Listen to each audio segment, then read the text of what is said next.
All right, we're going to start talking about some of the biological reasons, that biological theories for crime. If you have I think we talked about this, if you have an intro class this semester, and one other class, I think we may have spoken on a little bit about the biological theories. In general, when we talk about biological theories, we're going to talk about genetics. So when you hear the word genetics, what does that mean to you?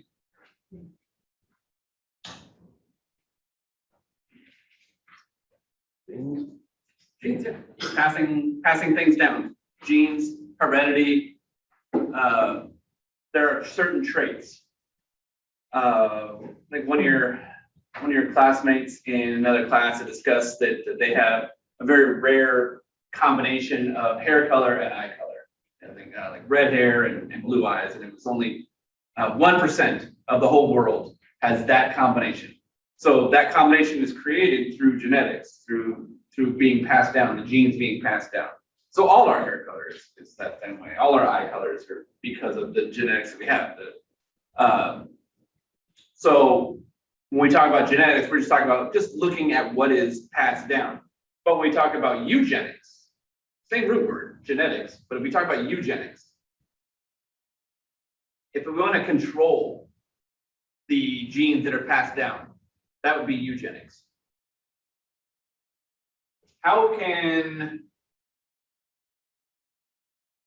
we control in humans, morally or immorally, how can we control the genes that are passed down? Sterilization. There you go. Sterilization is one of them. In certain cases, if somebody did not want a specific gene to be passed down, and you were to sterilize one or more of those individuals, then there's less chance of that gene being passed down, regardless of what type of gene. Maybe you just people with brown hair. We don't want any more. We got enough brown haired people in the world, so we gotta start sterilizing everybody with brown hair, and eventually brown hair would go away because those genes would not be passed down.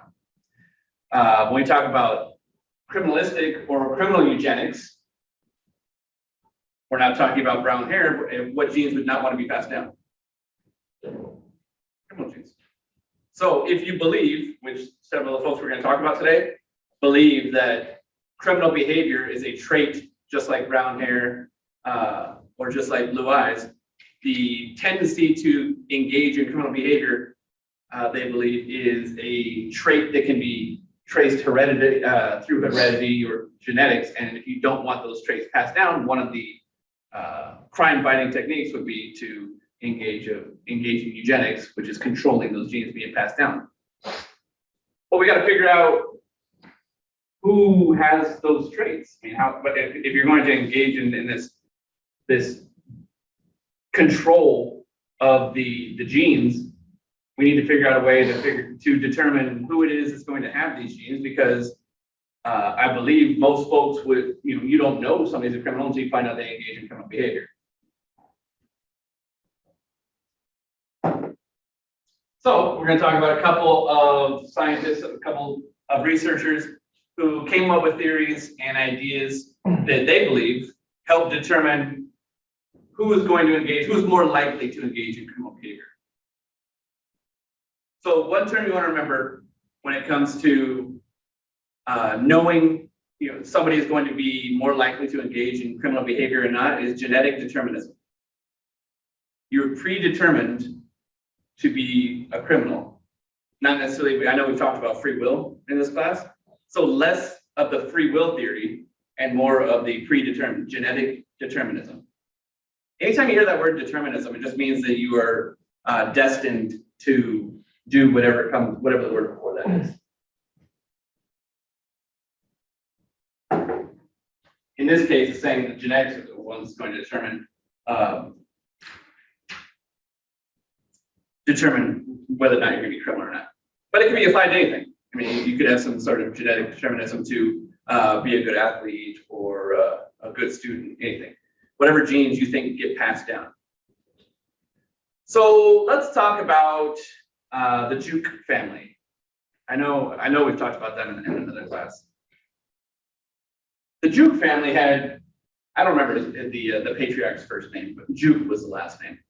And he was a jerk, man. He was absolutely just a criminal, always engaging in criminal behavior, just couldn't stay out of trouble. Well, Mr. Juke ended up having a wife and having 3 boys. They raised their 3 boys, and wouldn't you know it, those 3 boys, they were all jerks too. Could not stay out of jail, always getting arrested over and over and over. Eventually, those 3 boys grew up and had some kids. Man, those kids couldn't stay out of trouble. Those kids just kept getting in trouble, kept going to jail, kept going to jail. Until you got down to like, if you keep following that family tree, the study followed the entire family down to, there were like 1,300 descendants of this one guy who had these criminal tendencies. And of the 1,300 folks that were, down great grandkids and whatnot, wouldn't you know it, over and over and over, these folks, the vast majority of them, could not stay out of trouble, could not stop getting arrested, and could not stay out of jail. So the researcher researcher obviously looked at that and said, well, this guy, he was a jerk. This one patriarch was a jerk. He had these criminal genes that the researcher couldn't see, but knew existed. He's got these criminal genes. He had his wife, and he passed these genes down to his 3 kids. They couldn't stay out of jail. So obviously they got the genes. And then when they had their kids couldn't stay out of jail. So obviously they passed those genes, those criminal tendency genes down to their kids.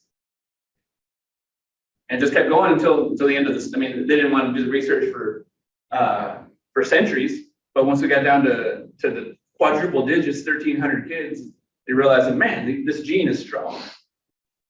These kids, I mean, if you have a great-great-granddad who had these criminal tendency genes, man, you're out of luck. Your chances of going to jail are pretty high because you got stuck with that criminal gene.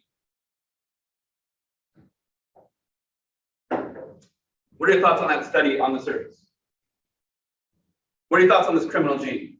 How prevalent it is, how not contagious, but it's easily passed down.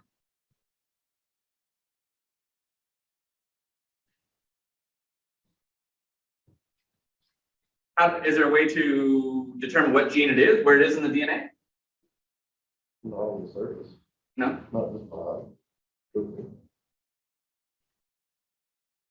Well, let's start with this. Do you buy into the theory that there's a criminal gene? No. Why? Or tell me more, not necessarily why, but tell me why you believe. What makes you believe that?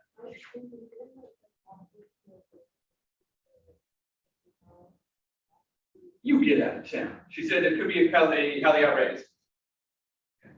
Could be.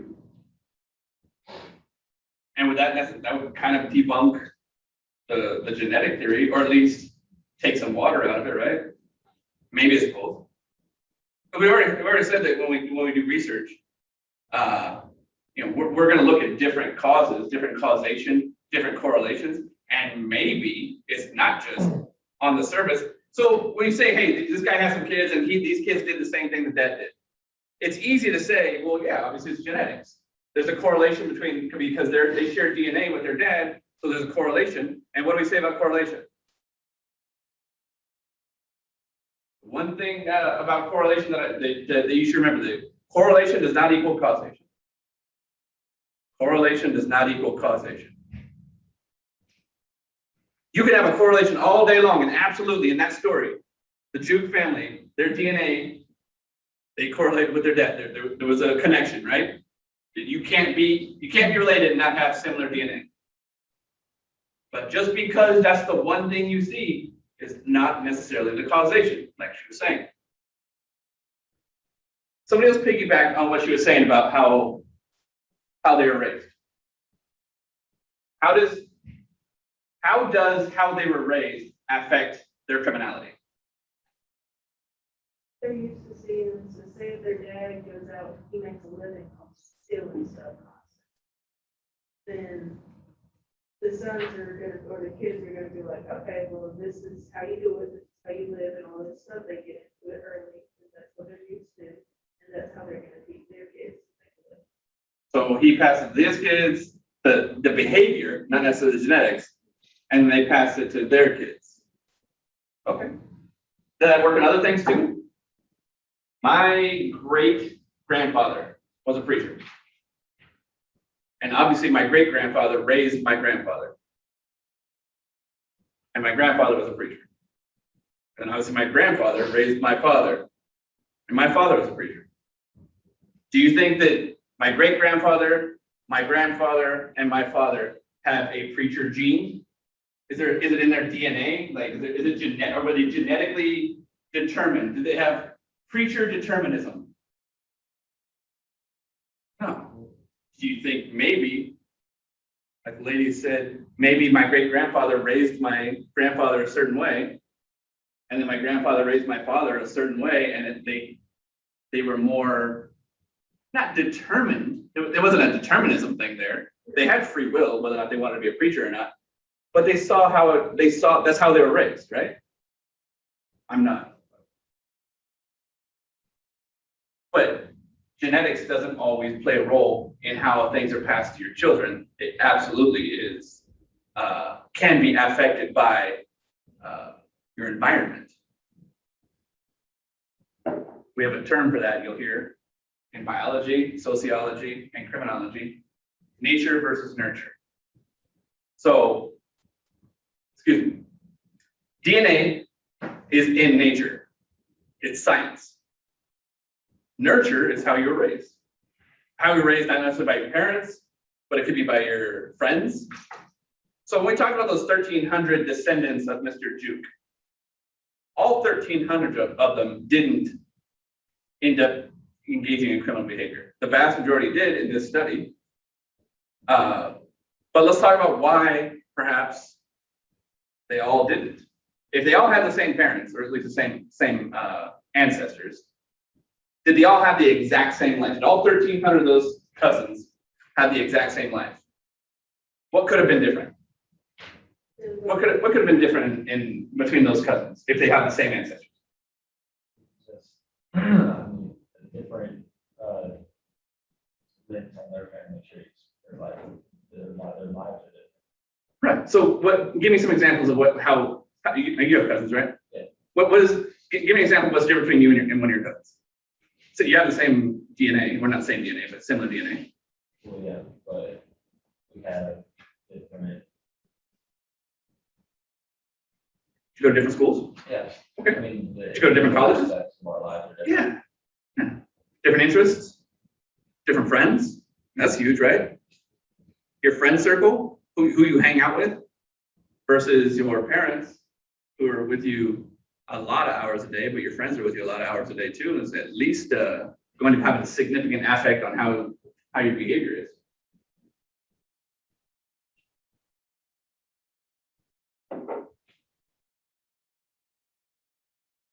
So we talked about the Juke family. Let's talk about the Kallikak family. I like the Juke family because it's a lot easier to spell. But Kallikak starts with a K, K-A-L-L-I-K-A-K. So Mr. Kallikak, he was married, but he stepped out on his wife.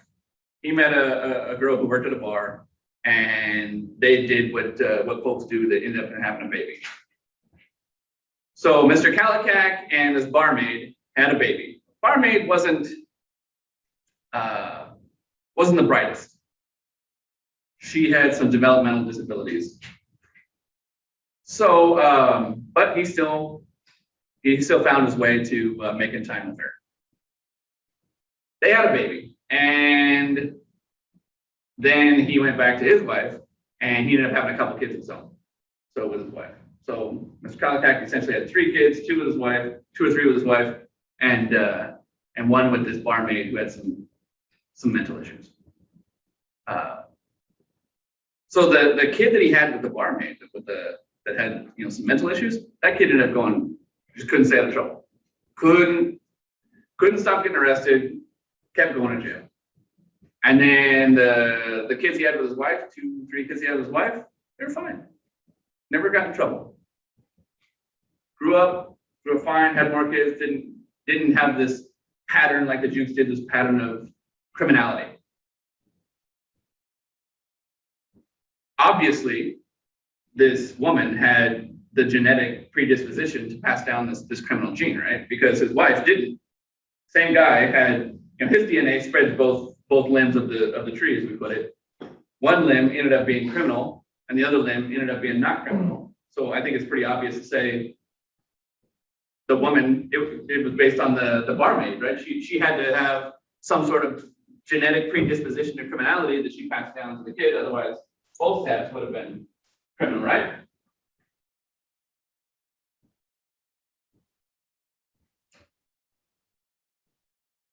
Somebody give me a counterpoint to that. If you don't buy that,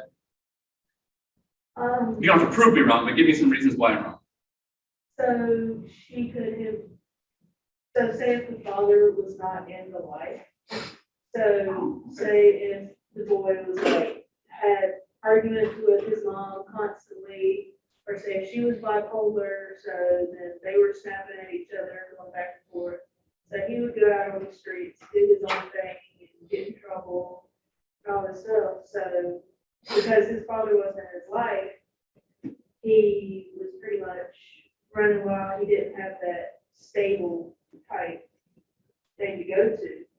Right. So his mom was like constantly, say if she was bipolar, then she was everywhere, and he didn't like that. So coming off of that, that could cause a negative action, I guess. So we could kind of compare that to the cousins we were just talking about. So do you think, or can we agree? I think let's put it this way. Can we agree that the life of the 2 or 3 kids that were with 2 parents in this wholesome, what turned out to be like a religious family, a wholesome Quaker family, those kids had a different life than their stepbrother, who was raised by a single mom who had developmental disabilities and was working all night in a bar? Do you think they differed in their experiences as children? Yeah, absolutely. I mean, I don't think we're here to say which one is a better environment for children. We can make those determinations on our own, but it's different. At the very least, it's different. So the idea of saying that the mothers passed down this criminal gene or didn't doesn't necessarily hold as much water in this classroom, it would seem, as the nurture aspect. The way in which the kids were raised seems to be, according to y'all, seems to be a little bit more heavily weighted in the determination of whether or not they're going to be more prone to criminalistic behavior or criminal behavior. Is that what I'm hearing?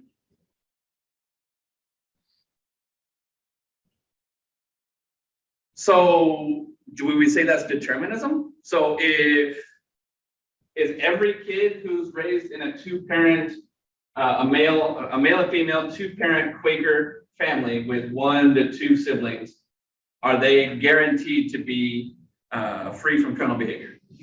Whereas every single child, what do you call it? Only child raised by a single mother with developmental disabilities who works in a bar all night, are they predetermined to engage in criminal behavior? No, it just, can we say that it just adds to being more prone to criminal behavior? You're stacking the deck against somebody versus predetermining. You see the difference? Like, and there's a lot of different factors, sociological factors that are going to stack the deck against somebody, but it doesn't mean that you're going to have to engage in criminal behavior or have to be a preacher or have to end up doing anything. Free will. So let's talk about some of these biological theories that folks came up with.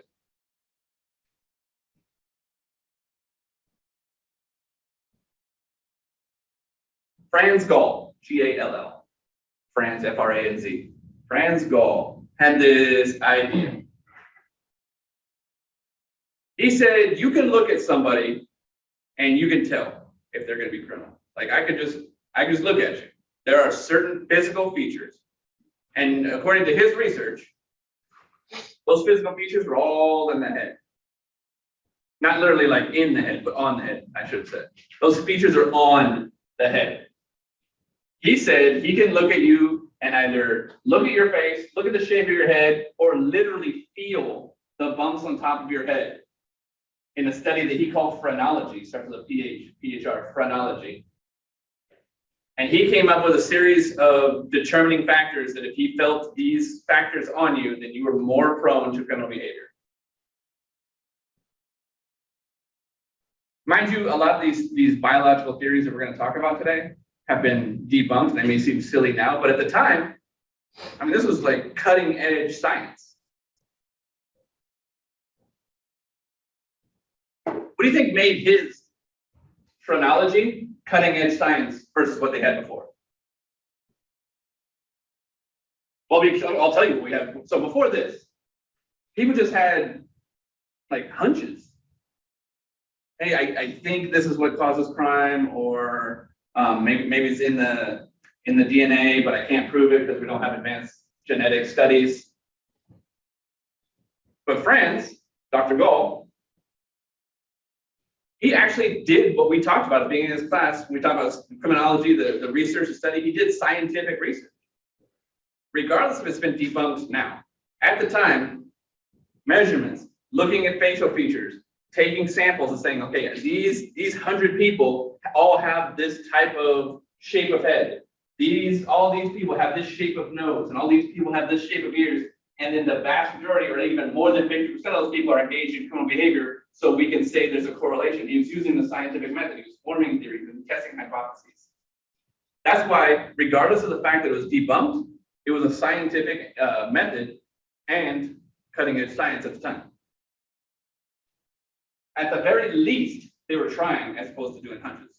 You know what I mean? So, give you some examples.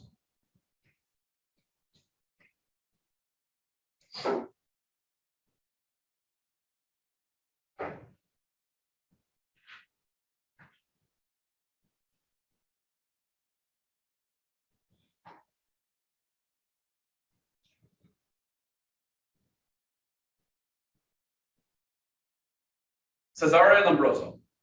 He's like in the series of researchers that took on Gall's idea that there are physical features that can determine whether or not somebody's going to be a criminal.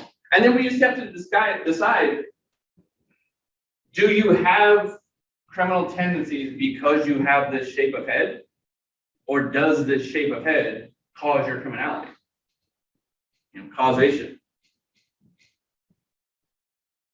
So it was Gall's idea, not necessarily theory, but his way of thinking would say that the brain is what causes criminality. So if you have a certain shape of brain, then you have more of a tendency to engage in this criminality. So the shape of the brain is going to determine the shape of your head. So it's not necessarily the fact that you have this shape of head that's causing you to be a criminal. It's your criminal tendencies that gave you that shape of head. That's the direction that he went. But Cesare Lombroso, he took that idea and ran with it. And he said, you know what? It's not just the shape of the head. There's a lot of other stuff. It's the shape of the eyebrows, the earlobes, like the lips that I mentioned, excess hair. There's what other stuff do we? The look in somebody's eye. Bloodshot eyes, he said, or just having, like, when you look, you're concentrating on somebody, like really hard stares. A hooked, crooked nose. Instead of having short ears, he had long ears. A powerful jaw and real wide cheeks. And folks with not just a lot of body hair, but just a lot of hair on their head, real full heads of hair. All those in Cesare Lombroso's idea were contributing factors to determine whether or not somebody was more prone to being engaged in criminal behavior. Unlike Franz Gall, who said the shape of your brain determines whether or not you're a criminal, and so the shape of your brain will determine the shape of your head. So if you have a certain shape of head, then it was your brain the whole time that was going to make you be a criminal. Lombroso said these traits all have something in common. When it comes to evolution, we don't evolve as a species, as a human species. We don't evolve at the same rate. For instance, if we theorize that the human race is getting taller as the centuries go by, we are a taller species than we were 1,000 years ago.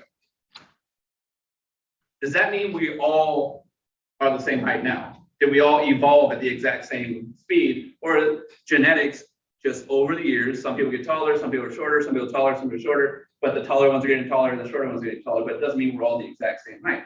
In that same idea, Lombroso said, you know what's causing this criminality is the fact that people's brains are not evolving.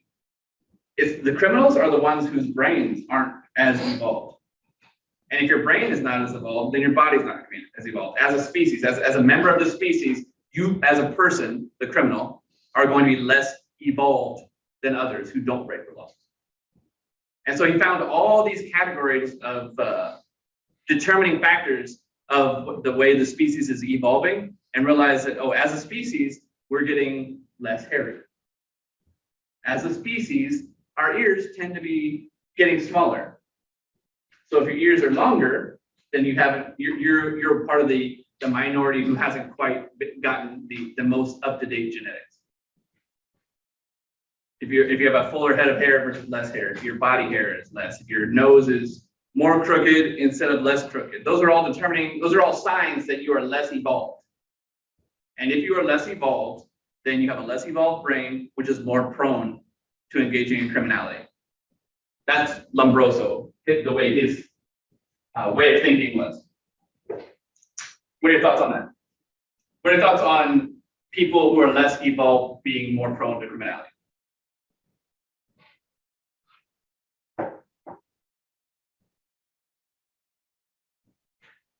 Is it possible? Right? It's possible.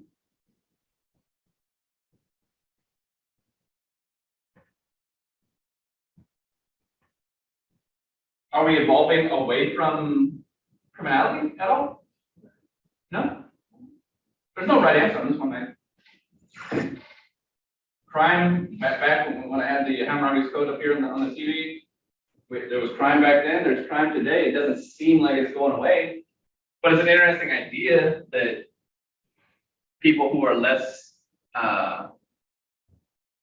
evolved mentally are going to be similarly less evolved physically. And since you can't see the brain, you can see bodies. It's a way to determine. Lombroso also has some interesting ideas about gender. He said that men are far more prone to criminal behavior than women. I know we've talked about that in another class. Honestly, what do you think? Between men and women, is there a difference in one being more prone to criminal behavior versus another? I would say no, but I personally think I'm sorry? I said I would say no, but I think that I see it.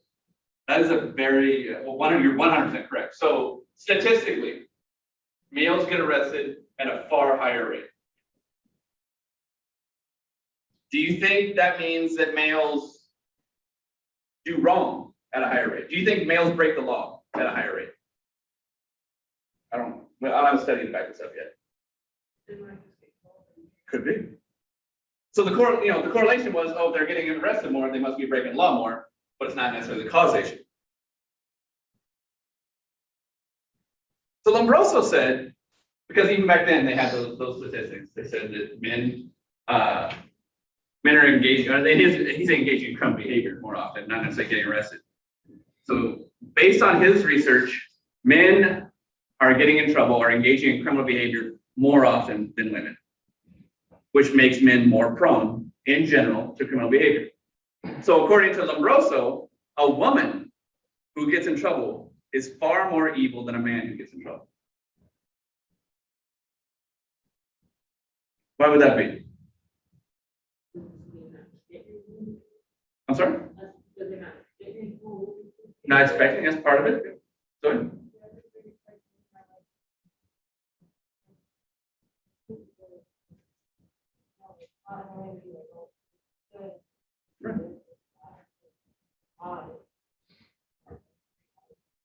So we go back to that determinism, that predestined idea.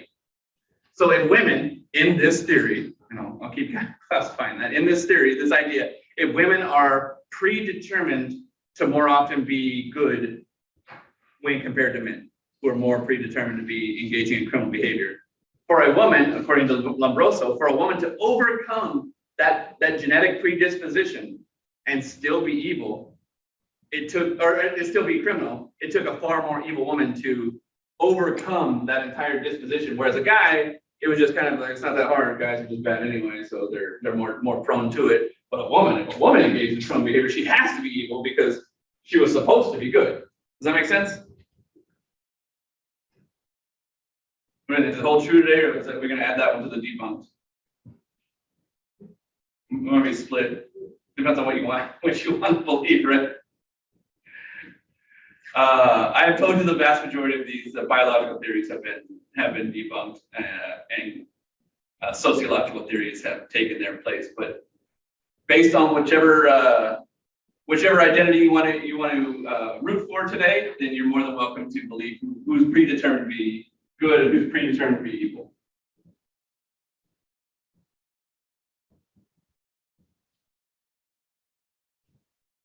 So I know we kind of went over this at length, but these biological theories, there's a term that came with the biological theories, and that was called a born criminal. So if you had these genetic predispositions, these determining or indicators, these markers, then you were a born criminal, as opposed to a criminaloid. Criminaloid. And that was somebody who didn't have the genetic markers, the whatever bumps on the head that phrenology said you should have, the long ears versus the short ears, the hairy body. If you didn't have those indicators, but you still occasionally engaged in criminal behavior, then you were classified as a criminaloid. That's a good vocabulary term to remember.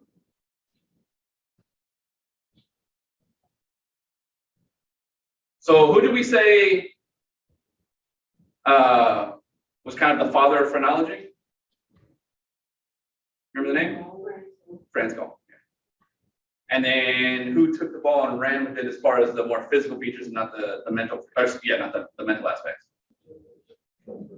Lombroso. Cesare Lombroso. So where you have that written, where you have Cesare Lombroso, and I'm sorry, you wrote phrenology next to Franz Gall, next to Lombroso, write atavism. Atavism was a study of those physical features. So atavism is to phrenology as Lombroso is to Gall.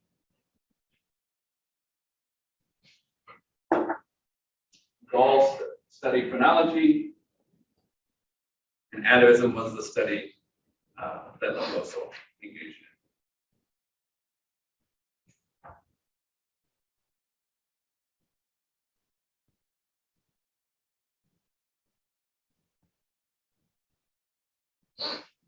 All right, two folks this time. Kreitzmer and Sheldon. Kreitzmer and Sheldon. So they continued this whole study of physicality.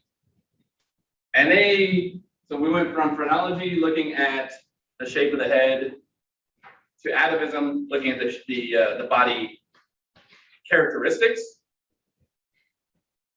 And we're going to keep going. And we're going to go with somatyping. Somatyping is also part of the body, but we're going to generalize the body shapes now. So instead of looking at just the earlobes and the hairiness and the crooked nose, these two researchers came up with 3 distinct body types. So we had essentially the way they broke them down was we got kind of round folks, skinny folks, and in between folks.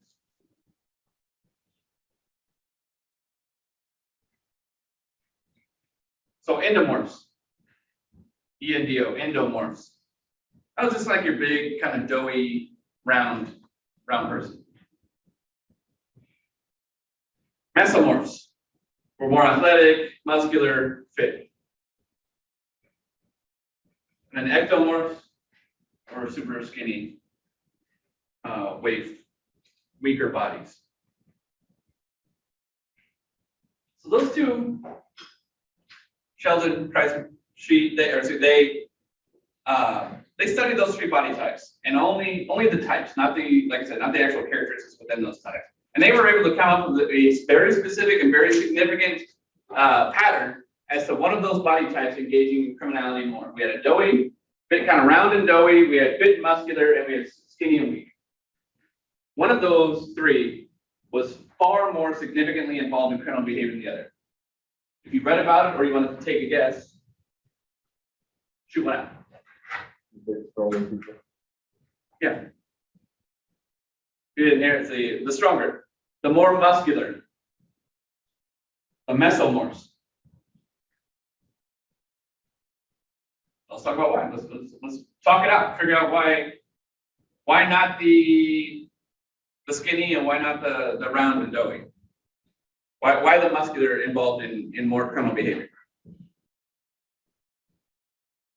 And these are natural body types. This isn't muscular because they lifted weights in prison. You're naturally bigger guys. And I'll say guys because we already said that in these biological theories, men were more prone to criminal behavior. So why are the bigger guys who are born bigger, more prone to engage in criminality? Because they're able to, I guess, reinforce things. Yeah, I think you had it right there at the beginning of that sentence. Because they're able to. That's a good theory. Good idea. If you don't have the body that allows you to engage in criminality successfully, if somebody can fend you off because you're far too skinny and weak to rob somebody, then you're not going to be a very successful criminal.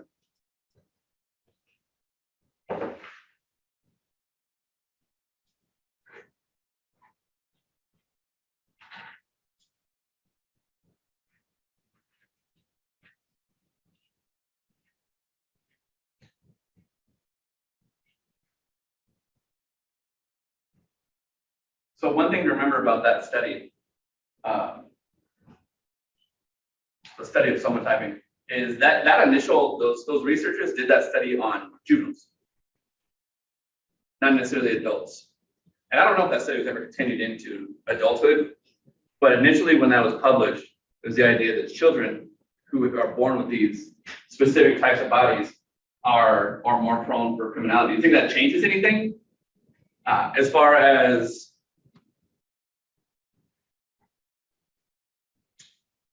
being the ability to engage in criminality? A child who's bigger, are they more easily able to commit crimes or engage in criminality than an adult who's smaller?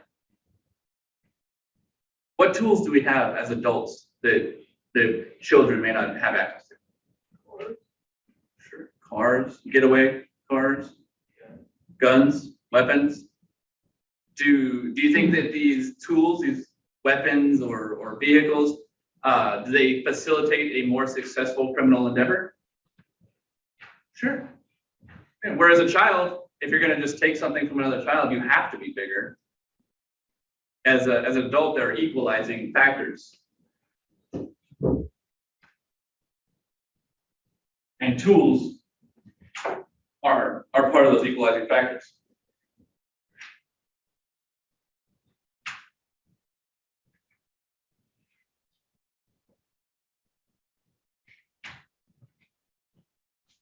So let me continue to true genetics, true genetic theories of determinism, criminal determinism.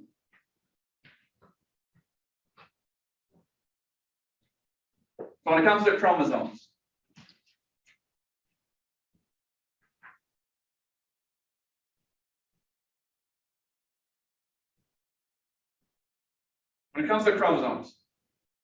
we have male and female, right?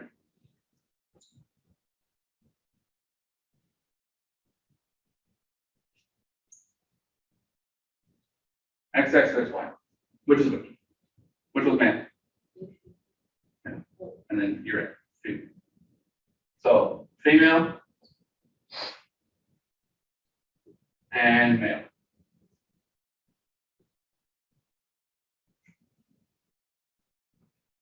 Have you guys seen these symbols before?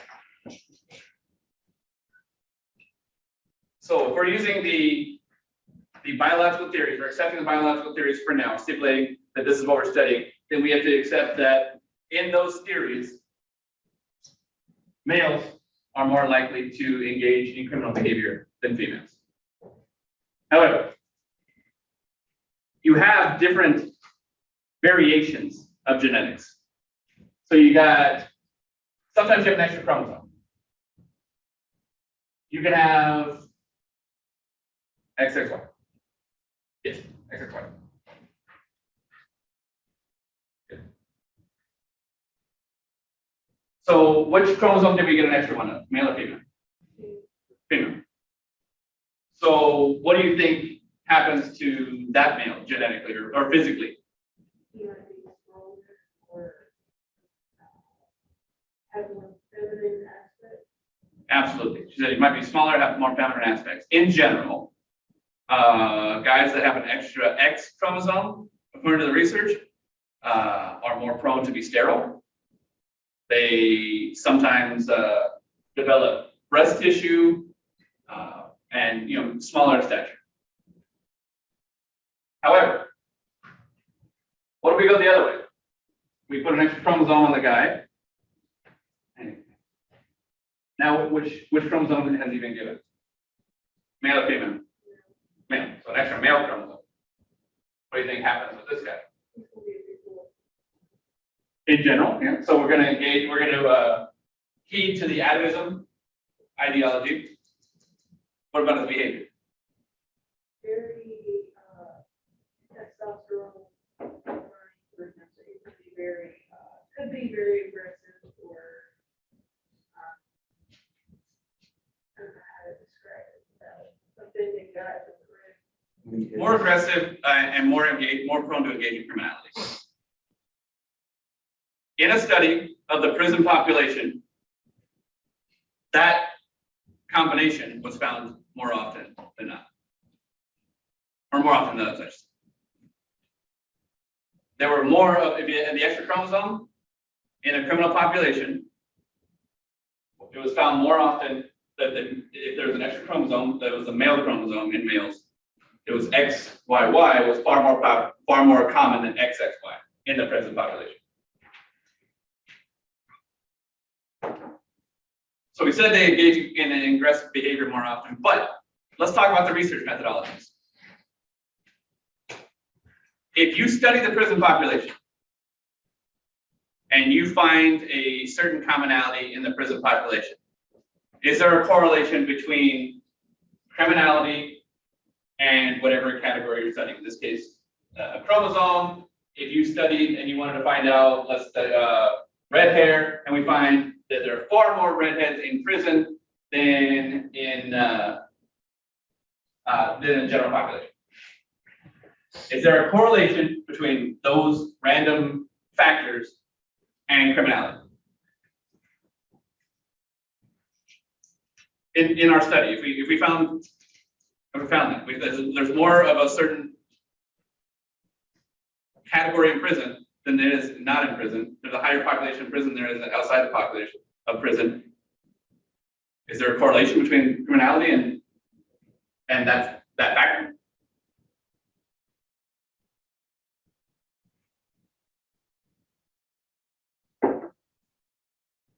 Give me a body. Give me a description. Any body type description. And we'll build a study and we'll figure it out. Yeah, male, female, anything. Tall, medium. Tall.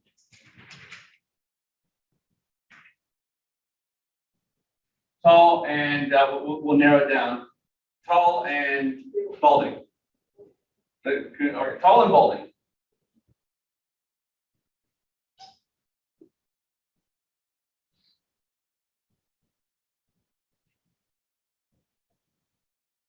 This one, outside. So this particular trait, tall and balding, if you study, and we're making these numbers up, but if we study that and we find out that that combination in the outside life, in the world, that combination happens 25% of the time. 25% of the time in the world, you're going to have a combination of tall and balding. But then you go to the prison population. And the prison population is 65% of the people in prison are tall and balding. 25% of the world is tall and balding. 65% of the prison population is tall and balding. Can we say that there is a correlation between being tall and balding and engaging in criminal behavior? Is it reasonable? On the surface, there are far more of them in prison. Yeah, there's correlation. When I'm saying that tall and balding causes it, correlation is not causation. Remember that. Take anything out of this class. Correlation is not causation. But is there a correlation between being tall and balding and being engaging in criminal behavior? Sure. But there is one very, very significant deficiency to this study that we created.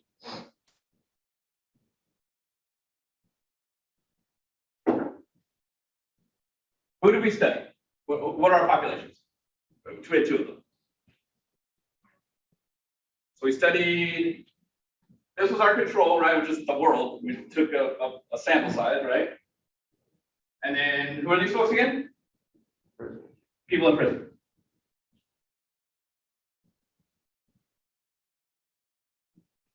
How do I want to?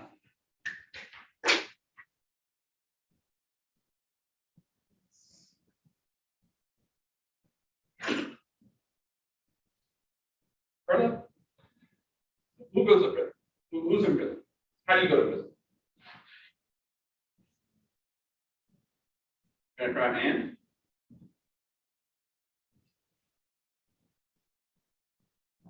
I sped on the way to work today. Did I get a ticket? You get caught. I didn't get caught. Can we say that every single person in prison got caught? Not reasonable? So was our population that we studied a population of criminals, the average criminal? When we compared, 25% of humans are tall and balding, and 65% of criminals were tall and balding. Did we really study criminals? Were criminals our population?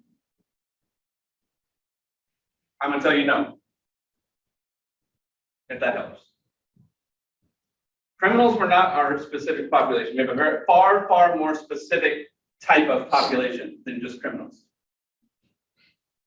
Like Perla started to say, in order to go to prison, you have to commit a crime and get caught.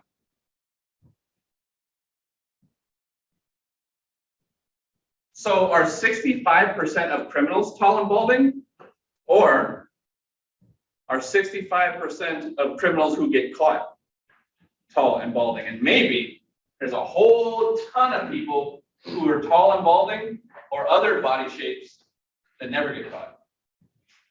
Or maybe the people that don't get caught are tall and balding, are short and have a lot of hair, but they're still criminals. And if you were to take a population and change this and put actual criminals, I don't know how you know, if they're not getting caught, I don't know how you're going to study them, but in theory, you may find something different. So be careful with these studies, especially biological studies, when they say, hey, our prison population, our criminal population, because we used a population of folks that were in prison. That's the deficiency in that type of study in your population. You can't always say, and it's been taught, and we discussed in the book, and you read in the chapter, you'll see. Don't necessarily assume that if you're going to study criminals, then you have to use a population that's in prison. How can we talked about building methodology, so let's talk about some more. If each of you are a researcher, you could, if you wanted to study a criminal population, you could absolutely go to prison. That's an easy source of population. But you have to keep in mind as you're building that methodology, okay, well, I'm not necessarily studying only criminals. I have to keep in mind that one of the challenges in my study is that I'm really studying criminals who weren't so good at not getting caught. And maybe that's going to skew my results. So how do we find criminals who, if you're going to build a methodology or build a study, how would we find criminals? If not prison, other than prison, how would we do that?